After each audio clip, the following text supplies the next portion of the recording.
Good morning, student. আজি আমি ইলেক্ট্ৰোকেমিষ্ট্ৰি চেপ্টাৰটোৰ নাৰ্নছ ইকুৱেশ্যনৰ বিষয়ে আলোচনা কৰিবলৈ আছোঁ। নাৰ্নছ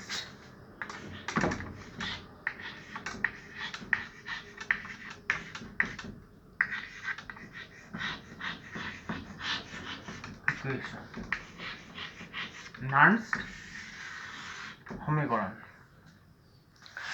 আমি আগৰ টপিকত electrode potential, EMF over cell, standard electron potential, standard EMF over cell আদি আলোচনা কৰিছোঁ। Electrode potential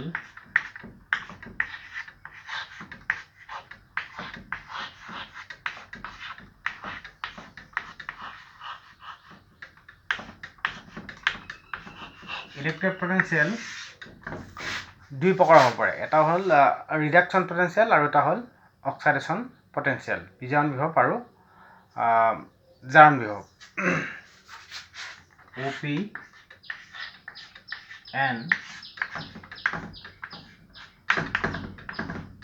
RP। কিন্তু IUCয়ে নিৰ্দেশনা দিছে যে আমি সকলোবিলাকে কি কৰিব লাগে, ৰিডাকশ্যন পটেনচিয়েল বা বিজাৰণ বিভৱ হিচাপে ধৰিব লাগে। যদি অক্সাইডেশ্যন পটেনচিয়েলো দিয়া থাকে তেতিয়া তাক আমি ৰিডাকশ্যন পটেনচিয়েললৈ কনভাৰ্ট কৰিব লাগে। অক্সাইডেশ্যন পটেনচিয়েল আৰু ৰিডাকশ্যন পটেনচিয়েল এই দুটাই হ'ল পৰস্পৰ বিপৰীত, প্লাছ এণ্ড মাইনাছ। এতিয়া আমাৰ electrode potential in terms of reduction এনেদৰে লিখা হয়,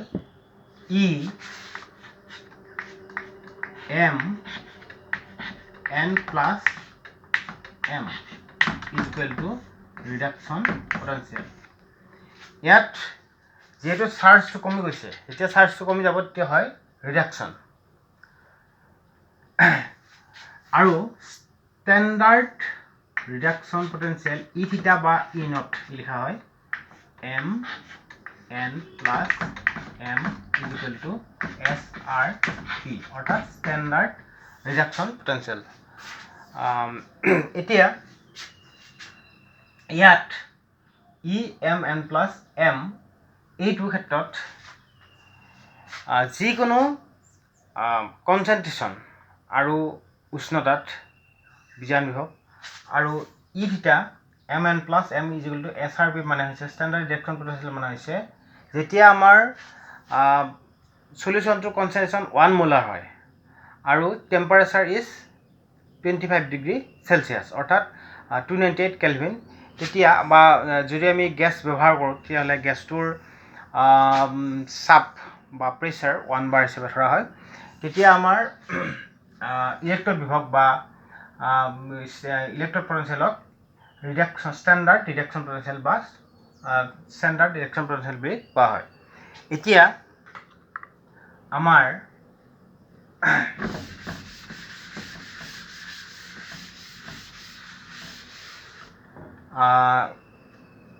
চেলৰ ক্ষেত্ৰত, এটা কোষৰ ক্ষেত্ৰত EMF ইলেক্ট্ৰমোটিভ ফ'ৰ্চ বা বিদ্যুৎ চালক বল কি হ'ব, EMF over cell, EMF of a cell equal to E cell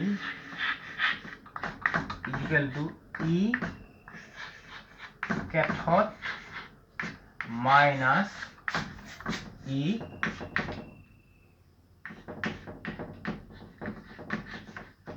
anode।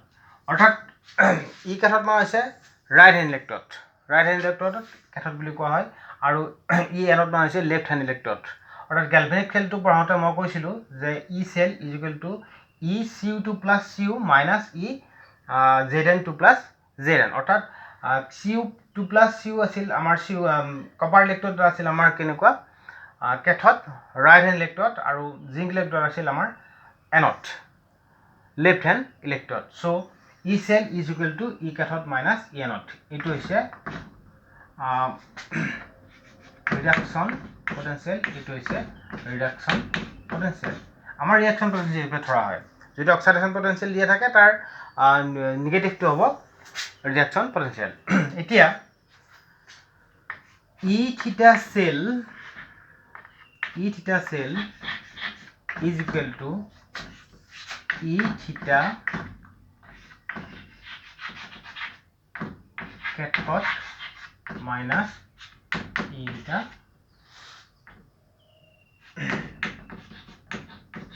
anode.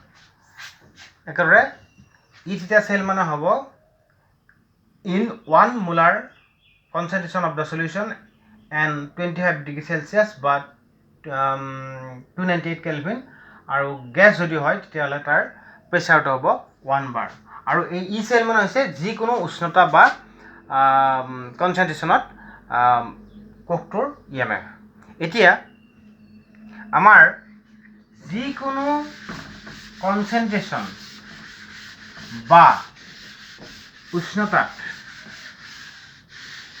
বা যিকোনো চাপত আমাৰ এটা সেলৰ বা এটা ইলেক্ট্ৰডৰ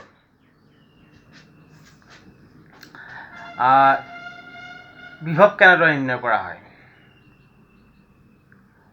সেইটো কাৰণে আমাৰ নাৰ্নছ ইকুৱেশ্যন প্ৰয়োজনীয় নাৰ্নছ ইকুৱেশ্যনৰ সহায়ত যিকোনো এটা ইলেক্ট্ৰড বা কোষৰ আমি ইলেক্ট্ৰড পটেনশিয়েল বা সেল পটেনশিয়েল আমি নিৰ্ণয় কৰিব পাৰোঁ at any concentration and temperature so Nernst ইকুৱেশ্যনটো হৈছে E is equal to E theta minus 2.303 RT by NF log of 10 P by bracket R. এইটো হৈছে আমাৰ নাৰ্নছ equation E is equal to E theta minus 2.303 RT by NF log of 10 P by R. এইটো হৈছে আমাৰ যিকোনো temperature আৰু কনচেন্ট্ৰেচনত EMF বা electrode potential ই থিটাটো হৈছে ষ্টেণ্ডাৰ্ড ইএমএফ অৰ ষ্টেণ্ডাৰ্ড ইলেক্ট্ৰড পটেনশিয়েল এইটো অলৰেডি ইট ইজ গিভেন এইটো এটো দিয়া থাকে তাৰপিছত 2.303 RT by NF ইয়াত R হৈছে সাৰ্বজনীন গ্যাস ধ্ৰুৱক ইউনিভাৰ্সেল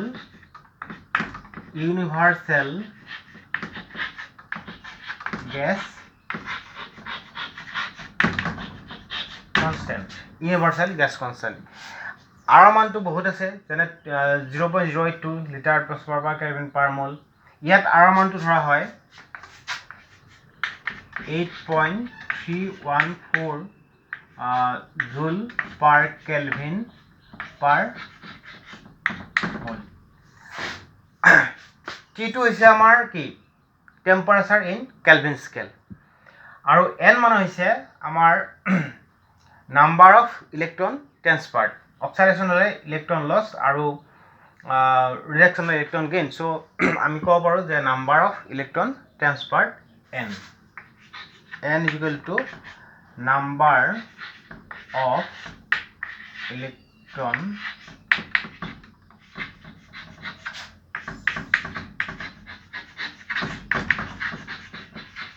transferred.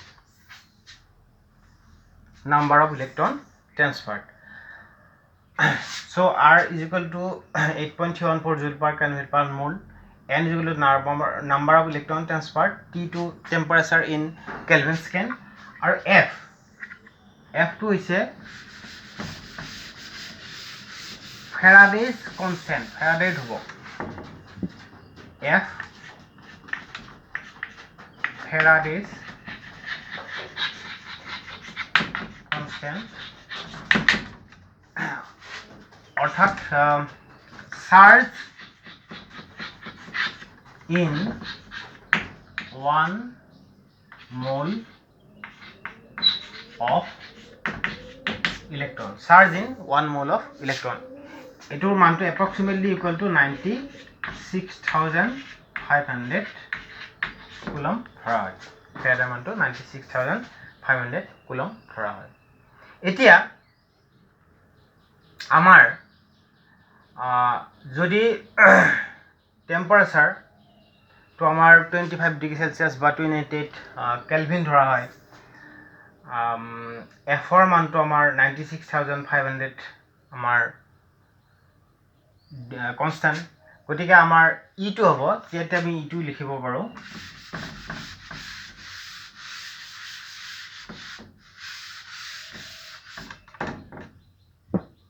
E is equal to E theta minus 0.059 by n.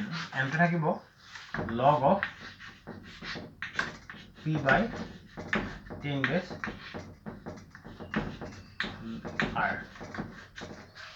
ইয়াত p হৈছে concentration of P means concentration গাঢ়তা concentration of product concentration of products অর্থাৎ productor গাঢ়তা আৰু R means concentration of reactants.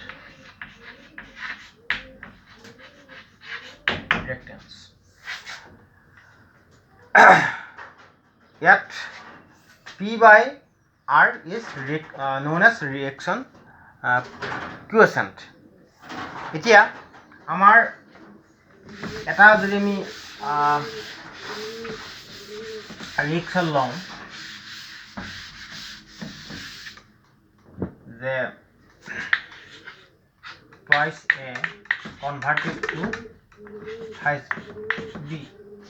এটা at equilibrium K is equal to B cubed by A square. Here K is known as equilibrium constant.